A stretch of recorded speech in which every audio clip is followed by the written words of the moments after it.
कल हमने lot command किया था। आज हम करेंगे बाउंड्री बाउंड्री बॉस या बेस। ये कमांड आप कह सकते हो लॉट कमांड का ये एक एडवांस वर्जन है।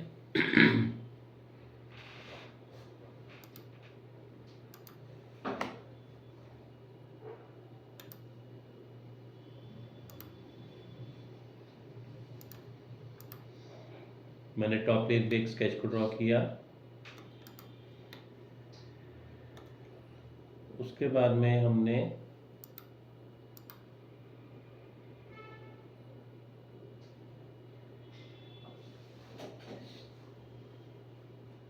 ऑफसेट प्लेन क्रिएट कर दिया एक,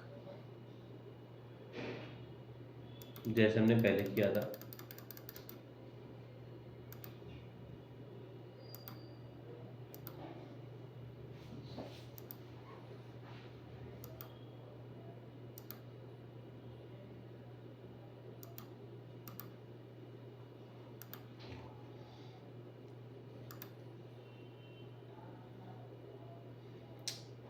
मैंने यहाँ पे एक और काम किया। ये फ्रंट प्लेन था, इसके ऊपर भी एक स्केच बनाया।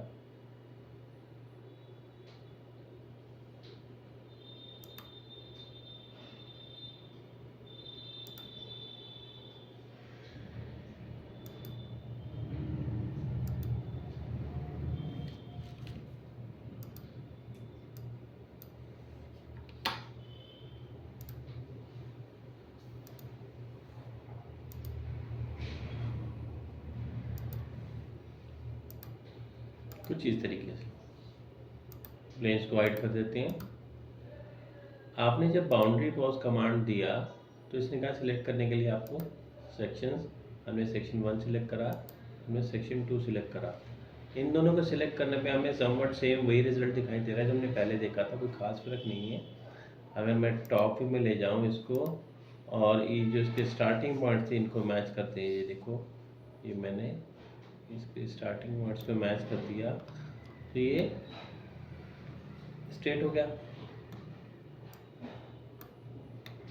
ये देखिए, ये हमारा, क्योंकि मैंने यहाँ पे एलिप्स लिया था इस केस में, तो ये स्ट्रेट हो गया। यहाँ पर हमें क्या दिखाई दे रहा है अलग, एक तो ये ग्रीन कलर की लाइंस दिखाई दे रही हैं। ये जो ग्रीन कलर की लाइंस हैं इन्हें हम कहते हैं कर्वेचर कॉम्ब्स। अभी आप देखो कि यहाँ पर हमने ऑप्शन लिया हुआ था नन का, NONE। अगर हमने चेंज करके इसको कर दिया नॉर्मल टू द प्रोफाइल, तो आपने देखा कि वो जो कर्वेचर कॉम्ब्स पहले ऊपर की तरफ थी, अब वो इस प्रोफाइल के परपेंडिकुलर आने लगी। दोबारा से देखो, नन वाली कंडीशन में कैसे था, ये देखिए, और परपेंडिकुलर वाली कंडीशन में कैसे था, नॉर्मल टू द प्रोफाइल में ऐसे। इसमें इनफैक्ट हमें ब्लू कलर की लाइन भी दिखाई देने लगी। इन लाइंस को हम कर्वेचर कॉम्स कहते हैं, जैसे कंघी होती है उस तरह का डिज़ाइन दिखाई दे रहा है। इसका मेन ऑब्जेक्टिव होता है ये कि ये दिखाना कि हमारा जो ऑब्जेक्ट है वो कहाँ से उभरा हुआ है और कहाँ पे नीचे दबा हुआ है। तो यहाँ पर अगर मैं कर्वेचर कॉम को ऑफ कर दूँ तो ऑफ करने पे आपको ये दिखाई देना बंद हो जाएगा, दिखाई देगा। ऑफ भी कर सकते हैं। अगर मैं यहाँ से देखो लिखा है मैच डेंसिटी 3, आप देख रहे हो ये जो फेस है इसके 1 2 3 ऐसे हिस्से और 1 2 3 ऐसे हिस्से, टोटल 9 हिस्से किए हुए। अगर इस मैच डेंसिटी को मैं रिड्यूस करके 2 कर दूं तो 4 हिस्से हो रहे हैं इस फेस के, 2x2, 3x3, 4x4 या 5x5, राइट। मैच डेंसिटी अगर हम ऑफ कर दें तो मैच नहीं दिखाएगा, सीधा प्लेन ही दिखाएगा। मैच डेंसिटी इसको कहते हैं। और अगर आप जीब्रस टाइप्स देखेंगे तो हमें कुछ ऐसा डिज़ाइन दिखाई देता है इसमें। ये बेसिकली ये डिज़ाइन भी हम इसलिए देखते हैं कि हमारी ड्राइंग में कहाँ पे उभार है या फिर कहाँ पे दबाव है। एनीवेज, हमने क्या किया, यहाँ से कर्वेचर कॉम लिया तो ये दिखाई दे रहा है। अब कर्वेचर कॉम की सेटिंग्स देख लें। जो इसमें आप देख रहे हैं डायरेक्शन 1, ये तो ग्रीन कलर की है, इसको हटाने पे ये हट रहा है। डायरेक्शन 2 ब्लू कलर की है, इसको हटाने पे ये हट रहा है। जब ये स्केल है, इस स्केल को देखो आप, मैं जब रिड्यूस कर रहा हूँ तो हमें इसका साइज छोटा होता दिखाई दे रहा है। लंबाई की लेंथ की बात कर रहा हूँ, ये देखिए, ये देखिए, लेंथ को छोटा कर रहे हैं और बढ़ा रहे हैं तो बढ़ता जा रहा है। नीचे लिखा डेंसिटी। डेंसिटी का मतलब ये इनके बीच का गैप क्या रखना है हमें। मैंने इस गैप को बढ़ाना शुरू किया तो आपने देखा ये ज़्यादा घना होता जा रहा है, इनके बीच का काम कम होता जा रहा है, ये देखो, ठीक है ना। डेंसिटी बढ़ाने से क्या हो गया, इनके बीच का गैप कम हो गया, और मिनिमम डेंसिटी तो 40 होती है, इससे तो कम हो ही नहीं सकती। मैं इन गैप के बारे में बात कर रहा हूँ। अब हमने क्या किया कि यहाँ पे नॉर्मल टू द प्रोफाइल वो लिया था आपने, अभी क्या था, स्केच टू नॉर्मल था, स्केच वन को लिया मैंने और इसे भी मैंने नॉर्मल कर दिया। ये ऐसी शेप आ रही है। ये शेप तो हम ऑलरेडी बना चुके हैं, पहले भी हमने जब लॉफ्ट कमांड किया था तो हमने उस पर भी ये शेप बनाई थी, कुछ अलग तो नहीं है इसमें। ये देखो आप, जो हिस्सा उभरा हुआ है वो आपको ऐसे दिखाई दे रहा है, बार दिखाई दे रही है कर्वेचर कॉम। जो हिस्सा अंदर की तरफ धंसा हुआ है, रिसेस्ड पार्ट है, वो हमें ऐसे दिखाई दे रहा है, इस तरीके से, है ना। ये तो हमें अब तक समझ आ ही गया। ये सब पहले ही आपको बता चुका हूँ मैं कि अगर हम इसकी टेंजेंट लेंथ को बढ़ाते हैं तो स्ट्रेटनेस बढ़ती जाती है ना। ये देखिए, ये स्ट्रेटनेस बढ़ती जाती है नीचे से या ऊपर से, जैसे हम बढ़ाना चाहें बढ़ा सकते हैं। ये देखिए, मैंने इसको लेके ओके कर दिया, ये शेप बनकर आ गई। ये देखिए, ये देखिए कैसी टिपिकल शेप है। शेल हम इसे कर ही सकते हैं।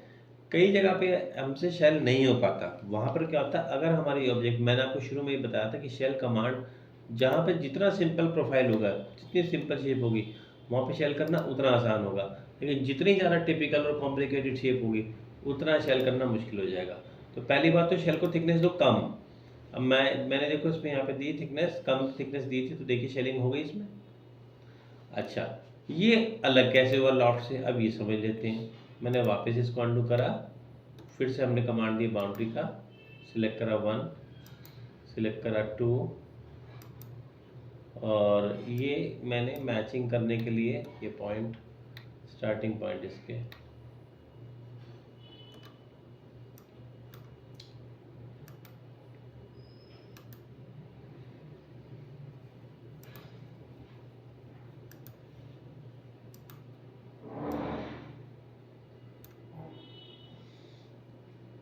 ये देखिए मैंने यहाँ पे क्या किया, इन दोनों को तो सिलेक्ट कर लिया था, डायरेक्शन 2 पे क्लिक किया।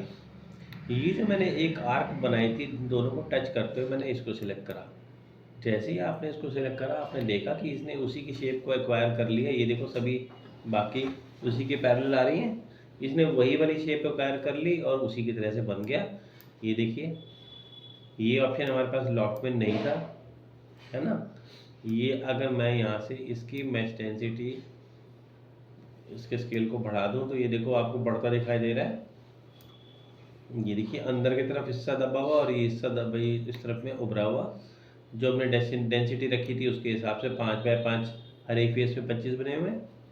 इसको मैंने लेके ओके कर दिया, तो आपने देखा ये कितनी टिपिकल शेप बनकर आई।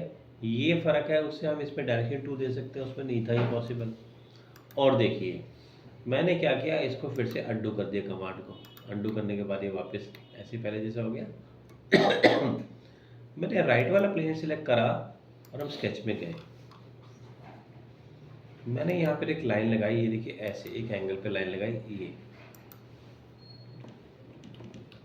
और इसको लगाने के बाद मैंने एग्जिट कर दिया। हाँ,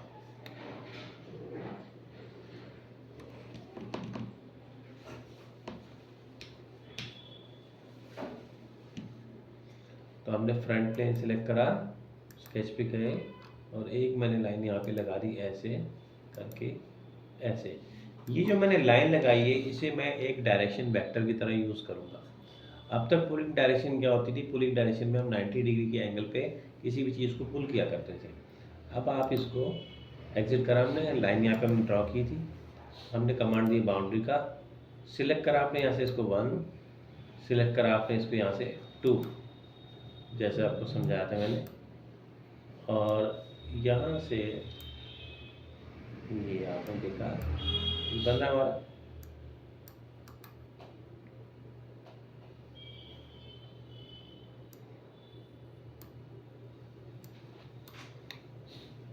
तो मैंने क्या किया, यहाँ पे ऑप्शन हमने सिलेक्ट कर दिया डायरेक्शन वेक्टर का, चेंज करा, लिया नॉर्मल टू द प्रोफाइल तो आप करते ही आए थे, नन पहले से होता था, डायरेक्शन वेक्टर पहली बार यूज़ कर रहे हैं।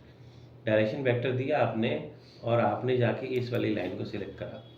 आपने जब इस लाइन को सिलेक्ट करा तो आपने देखा यहाँ पे ये जो एरो दिखाई दे रहा है हमें, मैं फ्रंट में दिखाऊँ तो ज़्यादा ठीक समझ आ रहा है, ये एरो उसके पैरेलल नज़र आ रहा है डायरेक्शन वेक्टर के, मतलब आपने पुलिंग डायरेक्शंस की ये वाली रखी है।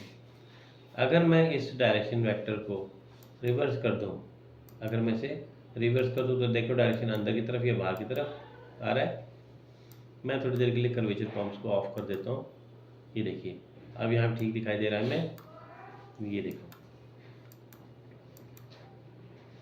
हमने क्या किया, इसको रेफरेंस पे लिया था और देखो वहाँ पे शेप कैसे आ रही है।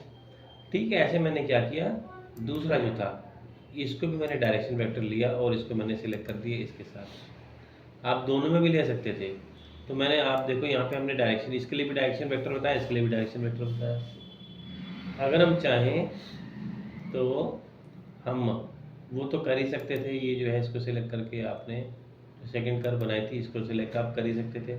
तो देखो यहाँ पे टिपिकल और भी रिजल्ट फ़र्क आ गया। अगर मैं नीचे वाले को नन कर रहा हूँ तो ये देखिए नन पे ये ऐसे आ रहा है, देखा आपने। तो मैंने यहाँ पर डायरेक्शन वेक्टर को यूज़ करते हुए इसकी डायरेक्शन ऑफ पुल को चेंज कर दिया और कुछ इस तरह की हमने टिपिकल शेप फॉर्म कर दी इसमें। ये देखिए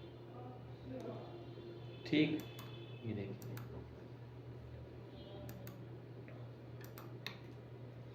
ये किसी भी चीज़ का कवर हो सकता था, कोई भी तरह की शेप हो सकती थी। ठीक, इसे हम बाद में शेल कमांड दे सकते हैं। वैसे उसमें थिन फीचर का ऑप्शन भी था, अगर आपने देखा हो तो थिन फीचर का ऑप्शन भी इसमें हमारे पास रहता है। बनाते समय आप इसको थिन फीचर भी दे सकते हैं, थिन फीचर में ऊपर नीचे से ओपन ओपन रहेगा। और अदरवाइज अगर आप शेल करोगे तो आप फिर अलग अलग मल्टी थिकनेस भी दे सकते हो, और जो ओपन रखना चाहते हो वो आप खाली सिर्फ उस पार्ट को ओपन में रख सकते हो। जैसे मैंने सिर्फ इसमें इस वाले को सिलेक्ट कर लिया और ओके कर दिया, तो ये वाला पार्ट ओपन हमारा रह गया, सेक्शन काटने पे दिखाई दे रहा है। ठीक, तो जहाँ जहाँ का ये आपको डायरेक्शन वेक्टर की ऑप्शन दिखाई दे, मैंने यहाँ पे एक लाइन को लगा बनाया।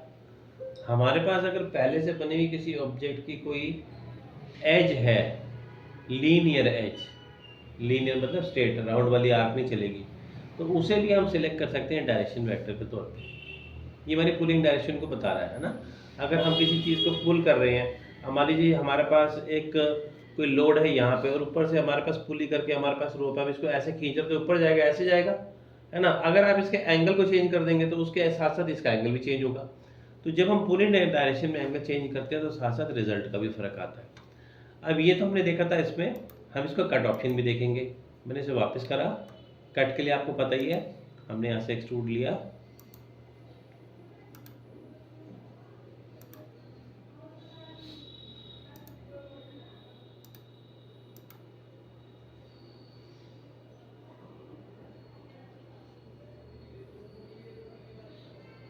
यहाँ से मुझे हाइट नहीं पता थी, मैंने अप टू द वर्टेक्स का ऑप्शन लिया और यहाँ सेलेक्ट कर लिया, तो अपने आप उसने हाइट उसकी उसके बराबर ले ली।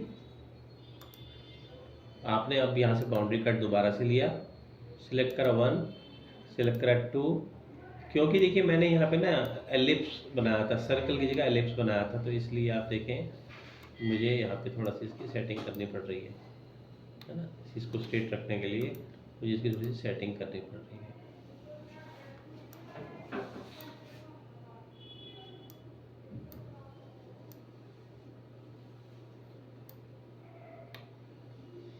अगर मुझे डायरेक्शन 2 का यूज़ करना है तो आप इसको लेके ये करेंगे। और पैरामीटर्स चेंज करके, ये तो मैं आपको सब पहले भी समझा चुका हूँ कि पैरामीटर्स बदल के, टेंजेंट लेंथ को बदल के या फिर ड्राफ्ट एंगल को बदल के आप इस पर कई तरह के रिजल्ट ले सकते हैं। अब मैंने इसको ओके कर दिया, तो अब आप देखेंगे कि मोड की जो शेप आ गई वो ये आ गई, इसका कटआउट ही बन गया। अगर मुझे डिज़ाइन तैयार करना है तो इसको मोल्ड ऐसे ही तो बनेगा ना। ठीक है, ये कमांड था बाउंड्री कट का। ओके, तो आज के लिए इतना काफ़ी है। कल मैं आपको पार्ट बॉन्डिंग कंप्लीट करा दूंगा। कल हम कमांड करेंगे swept boss and swept cut. ठीक है, मीनवेयर इसकी प्रैक्टिस करके देखिए।